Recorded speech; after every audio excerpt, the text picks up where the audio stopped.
Sanbonani football lovers, welcome to Sporty Bongs. Please help me grow this channel. Sanbonani football lovers, welcome to Sporty Bongs. Nkosi. Please help me grow this channel by liking on the video and subscribing to the channel if you haven't subscribed. Danko, I hope nikahle emakhaya niyaphila. I'm going to do a prediction of Kaizer Chiefs versus Iswelele FC. As you know, both these two clubs have gone 5 games without a win. No, let me not say without a win, but they played 5 games whereby they only have 1 win. 1 win, just imagine. Even Kaizer Chiefs, they've won 1 when they played versus Kabuskop, FNB on the second leg of the CAF Confederations. That's where we walked out as victors, winning with penalties 5-4. Iswelele yona won 1-0 versus Marumo Galant by a solitary goal scored by Utebogo Potsane. So it seems like this match is going to be a battle between former teammates. We know the Kaizer Chiefs have, I think, 3 or 4 players that are playing for Iswelele FC, and the Kaizer Chiefs have 2 players that are playing for Ikosi, which are from Iswelele FC that former was SuperSport United. So Iswelele FC, they have Umashiane, Samuel Ozwane, Unakovic, Tebogo Potsane, including Christian Basombolo Saile. Tina, we have Uspesihle Ndlovu, and we have Ulebohang Maboy. So we know very well that these two clubs have different setups when it comes to formation. Kaizer Chiefs, it is using a 3-4-3, but it is using a 4-3-3. Iswelele, it is using a 4-4-2. We know with the 4-4-2, it disadvantage Ilapana in the middle. We know very well that if they attack, especially left middle and the right middle, they have to push, leaving middle fielder in the exposed, because it is 2 players that are left now. Meaning with from inside Iswelele, they will be left with Umahaman and Umoral. Upotsane, Ukampane, they will push. So it simply means that now Kaizer Chiefs will have a space that they are going to exploit, especially in that middle of the park. We have to win that battle. So a player like Ox, Ungobo, and Umtutu Chabalala must make sure that they use that as an advantage for themselves, so that they can find those pocket spaces, so that they can play a transitional football. So a player like Ungobo, think will be best suitable for playing as a number 8 compared to a 10, and Dai will be suitable to play as a number 10 because he is energetic, has got speed, and is explosive. So we need a player that has explosiveness whenever we get to attack, because we know ukuthi mabahambile laba bayi2 sitting and ukuthi shy transition as quick as possible, so that we can catch them off guard. So let me do a lineup prediction of Kaizer Chiefs. Number 1, Skupuga Brendan Peterson Winchebe. So far so good, haven't said any foot wrong, so there's no need to change him. Same applies with Bradley Cross. Naye, I think he is making that position his own. I don't know, maybe if Upaseka Marco comes from injury and Kanyiso Shinga becomes fully fit, that's when we can decide. But for now, he's playing his best football. Seeing him driving with the ball, seeing him understanding the basic principles of playing a left back, yeah, it is something that it is nice to see, especially from a player that last season didn't have the first best season because of his stage fright, but now it seems like he is comfortable. Left center back, I think, is going to be Inacio Miguel. One thing I'm impressed with him about is the fact that he haven't accumulated any yellow card for the previous 4 games. It shows that he's maturing, and also he's now calmer than before. So which means Guti left center back suits him best compared to right center back. But I think the only thing that makes him to be that way is because they are now playing with responsibility. Him and Kwinika, they are sharing it as a captain and a vice captain. So right center back, as I've just mentioned, Zita Kwinika is another player. I'd say Guti, he made sure Guti grabs that opportunity with both hands, so that Makbuya, players like Abototli, Abomsimango, he knows what to know.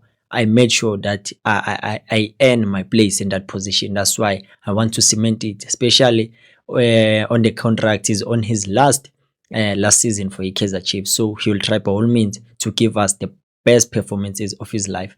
Right back, Dylan Solomons. One player I'd say Guti, when the season started, we didn't think Guti we're gonna need him the way he plays for us now, the way he's proving Guti.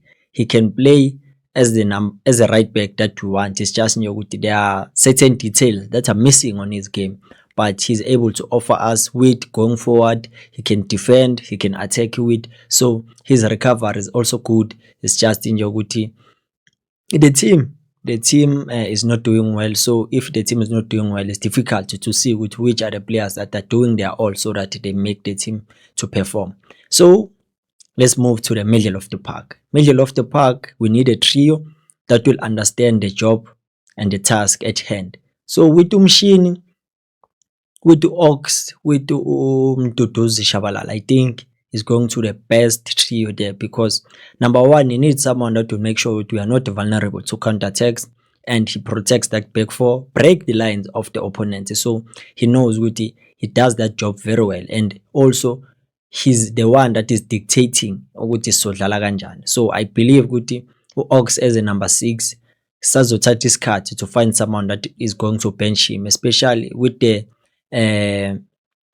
improvements that he has now, because you can see what he's trying by all means to improve each and every game. So number 8 is Umshini, because last game he was played as a number 10. It wasn't that effective because we want a player that is going to control the middle field for us, make sure that he collects the ball from the deep positions, link the middle fielder with defense and middle field with attack. So he does that job very well. That's why we need him, because another thing that we need, it is his football intelligence to understand with, okay, if now we are playing and we know very well good in that middle of the park, we'll have an edge over Isiwelele, because we'll have a numerical superiority lapana, because when they attack, they become exposed in that middle of the park. That's where you have to make sure Guti he delivers for us. And then we go to number 10 position. Number 10, it is Umdo Dai. I believe Guti is a player that he can offer us that creativity. He has shown in the past Guti he does have that. It's just Guti decision making no kumbulala, but from that game we played versus Kabuskop, I've realized Guti no, he knows Guti which spaces and position he needs to be at so that he can be effective. So for a team like Iswelele that finds it difficult to deal with second balls and to deal with balls that are being played narrow, it simply means Guti has to maneuver in those positions whereby Guti has to have that balance and make sure Guti he has a creativity in such a way which will find players like Abomayo, Lapayan up top. And let's go to a left winger. Left winger, it's Pulemodi. Pulemodi explained his role with Yena. He's being played as a wing fullback. So it simply means Guti, no matter how we want him to sit on the bench, it is difficult for the coaches to do so. But I think Guti will need someone who's benchini, rest. Let's wait for players like Bovelepai Guti Babe fully fit, and then we'll see Guti can he play that position as a wing fullback. But I think Pulemod will play this one so that to make sure Guti we don't become vulnerable to counter-attacks, to the speed of Abu Saile, because we know Guti Cross doesn't have speed, but the only thing he can do in order to deprive Osaile that chance to be effective is to not to give him space behind him. But to Modi, with the ability of him tracking back, it simply means we do have an advantage because we'll overload that left-hand side. Let's go to the striker. Striker, I think, is going to be Kanyisamai, obviously. The thing that is lacking in his game now are the goals, of which is not from him, but everyone in the team. The forwards are finding it difficult to score the chances. So I think for him being able, those movements that he makes it difficult for the opponent to bakwazi ukummarka, because they know very well which he's tricky. He can draw them out of position to create space for our wingers and an attacking midfield. Let's go to a right wing. Right wing, I think this time we have to start with Mfundo Vilakazi. Not because maybe mhlambe uLilipo khona into ayenzile, but I think naye kumele athole ukuresta because yena okubuhlungu, he doesn't even track back now to assist the right back. So for Mfundo, if he has that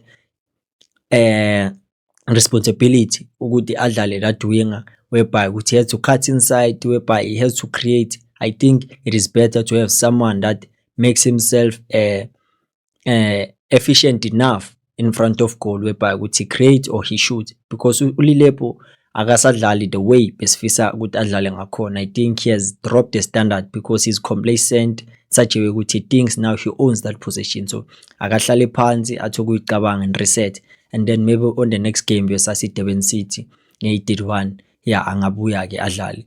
And then ke on the subs I have a feeling ukuthi the new players will make the subs, especially Lebohang Maboyi, Asanele Velebai, and Etiosa Ikodaro. I'm not sure about to look Batman, but tonight there's a possibility, but it will depend on the coaches. And then the other subs, it will be Fiacre Ntwari, Riv Rosler, Aiden McCarthy, Ashley Dupreez, Thabo Cele, and Undlovu. I think they will make the bench, and we will add Uduba, because I don't know what went wrong with Duba, because or maybe it was that thing which he was attacked and bullied, but confidence has dropped. The performances are no longer the same, but I hope Uguti will gain his confidence. So I don't know what do you think. This is it for today.